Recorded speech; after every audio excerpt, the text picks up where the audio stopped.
గురు పూర్ణిమ శుభాకాంక్షలు. ఈరోజు నేను హార్వెస్ట్ చేసినటువంటి మా తొట్టిలో మెంతికూర ఫుల్ ఆర్గానిక్.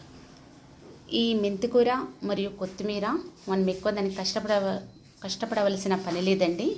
అది చిన్న తొట్టిలో కానీ మనం వాటర్ బాటిల్స్లో కానీ ఈజీగా గ్రో అవుతుంది. నేను అంతకుముందు మేము అక్కడ ఇండిపెండెంట్లో ఉండేవాళ్ళం. ఇప్పుడు రీసెంట్లీ మీన్స్ 4 years అవుతుంది అపార్ట్మెంట్కి షిఫ్ట్ అయిపోయాను.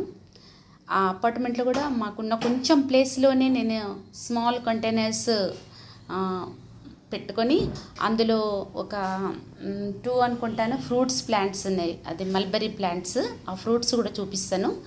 తర్వాత చిన్న చిన్న తొట్లల్లో నేను మెంతికూర, తర్వాత కొత్తిమీర, పుదీనా కూడా వేయడం జరిగింది. పుదీనా అయితే కంటిన్యూగా 2 years నుంచి మేమైతే డైలీ హార్వెస్ట్ చేసుకొని పుదీనాని టీలో, తర్వాత మజ్జిగలో, తర్వాత మిగతా కర్రీస్లో వాడడం జరుగుతుంది.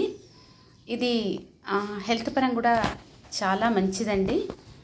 అందరూ కూడా ఇలా అంటే మనకు తోచినంత స్థలంలోని ఇలా చిన్న చిన్నవి పెట్టుకుంటే మనకు కూడా ఆ హ్యాపీనెస్ బాగుంటుంది. కొంతలైనా మనకు ఆరోగ్యం దక్కుతుందని నా అభిప్రాయం. ఎందుకంటే బయట కనిపించే ఆకుకూరలు ఫ్రెష్గా కనిపిస్తాయి కానీ అవి ఫ్రెష్గా ఉండవండి. వాటికి నేను మొన్న కండ్లారా స్కూల్ నుంచి నేను వెళ్తున్నప్పుడు చూశాను. వాడేదో బాటిల్స్లో వాటర్ కలుపుకొని వాటిని స్ప్రే చేస్తున్నాడు. వెంటనే నేను ఆగేసి అడిగేది, ఏం వాటర్ బాబు అంటే, మామూలు వాటర్ అమ్మా, ఎండలకు వాడిపోతున్నాయని చెప్పాడు. కానీ అది లేదండి. అది అసలు యాక్చువల్లీ ఆ రోజే నేను ఫోటో తీయాల్సింది కానీ బాగుండదు, ఎందుకు వచ్చిన అది అని చెప్పేసి వెళ్ళిపోయాను. అది ఎల్లో ఉందండి వాటర్. వాటి మీద ఆకుకూర మీద వాడు స్ప్రే చేస్తున్నాడు. మనం ఏమనుకుంటామంటే అది ఫ్రెష్ అని తెచ్చుకుంటాం. ఎందుకంటే మనకి గ్రీన్గా కనిపిస్తుంది కదా, ఫ్రెష్ అని తెచ్చుకుంటాం. నాది నిజంగా నాకు అది వచ్చితే చాలా ఎలాగ అనిపించింది. ఇంకా అసలు విషయానికి వస్తే నేను చెప్పేది ఏంటంటే, అందరు కూడా బిజీ అనుకోండి, కానీ ఆ బిజీలోనే కొంచెం సమయం కేటాయించుకొని మనం వాటర్ బాటిల్స్ కానివ్వండి, అవి పడేయకుండా వాటర్ బాటిల్స్లో పుదీనా హార్వెస్ట్ చేసుకోవచ్చు. తర్వాత మనకు ఐస్ క్రీమ్ బాక్స్ అని కండి, లేకపోతే మనము బయటకు వెళ్ళినప్పుడు ఫ్రూట్స్ బాక్స్, మనం రిలయన్స్కి వెళ్ళినప్పుడు కానీ పెద్ద పెద్ద షాప్స్లో వెళ్ళినప్పుడు ఫ్రూట్స్ బాక్సులు కూడా ఇస్తారు కదండి.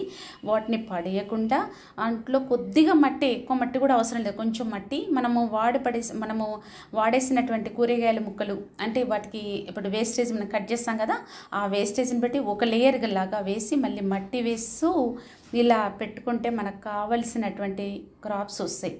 నాకైతే నేను ఆకుకూరలు ఎప్పుడో అసలు రేర్గా కొననని కాదు, ఎప్పుడో ఒకసారి కొంటాను. కానీ మొన్న నా కళ్ళారా చూసినప్పటి నుంచి అబ్బో బాబోయ్ ఇంకా ఆకుకూరలు కొనొద్దు అనిపించింది. అంటే నా కళ్ళ ముందు వాడు ఏదో వాటర్ స్ప్రే చేస్తుంటే అమ్మ బాబోయ్ అనిపించింది. ఇక మనం కొంచెము ఎక్కువ స్థలం ఉన్న వాళ్ళు, ఇప్పుడు చాలామంది మా కొలీగ్స్ కూడా చెప్తారు, మాకు చాలా స్థలం ఉంది అని చెప్తారు. స్థలం ఉన్న వాళ్ళు చక్కగా కూరగాయల మొక్కలు కూడా పెట్టుకోవచ్చు. మన ఆహారాన్ని మనమే పండించుకుంటే సాటిస్ఫాక్షన్ అవుతుంది. తర్వాత మనకి ప్లస్ మన చుట్టుపక్కల వాళ్ళకు కూడా ఆరోగ్యాన్ని ఇచ్చిన వాళ్ళం అవుతుంది. ఇక నేను ఏం చేస్తానంటే, ఇప్పుడు ఇది కనిపిస్తున్నటువంటిది పై భాగం మాత్రమే కట్ చేసుకొని ఈ రూట్స్ మళ్ళీ నేను ఆ తొట్టులోనే వేసేస్తాను. మళ్ళీ బయట డస్ట్బిన్లో పడేయకుండా వేస్తాను. అలాగే మనము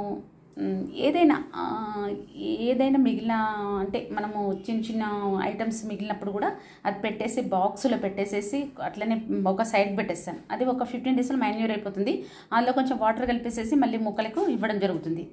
ఇవన్నీ కూడా నేను పైన కొన్ని పెట్టుకున్నాను. మళ్ళీ నా కింద అంతకుముందు నాకు మా ఇంట్లో పెద్ద గార్డెన్ ఉండేది, టెర్రస్ గార్డెన్ ఉండేది. అది తీసేసి ఇప్పుడు బాల్కనీలో కూడా నేను గార్డెన్ పెడుతున్నాను. మా ఫ్లాట్లో కూడా ఇప్పుడు కింద ఉన్నవి నా మొక్కలే. మా అపార్ట్మెంట్ వాళ్ళు కూడా ఏం ఆబ్జెక్షన్ చేయలేదు. కాకపోతే నేను కింద ఎప్పుడు వెళ్ళను, ఫ్లవర్స్ వస్తాయి. ఇంకా కొంచెం స్థలం కూడా ఉంది, అక్కడ కొంచెం కూరగాయల మొక్కలు కూడా పెడదామని అనుకుంటున్నాను. మా వాళ్ళందరినీ మోటివేషన్ చేసి కూరగాయల మొక్కలు కూడా పెడతానండి. చూడండి, ఇది చూసి అందరూ కూడా ఇలా చేస్తారని నా యొక్క కోరిక. ఉంటాను. Thank you.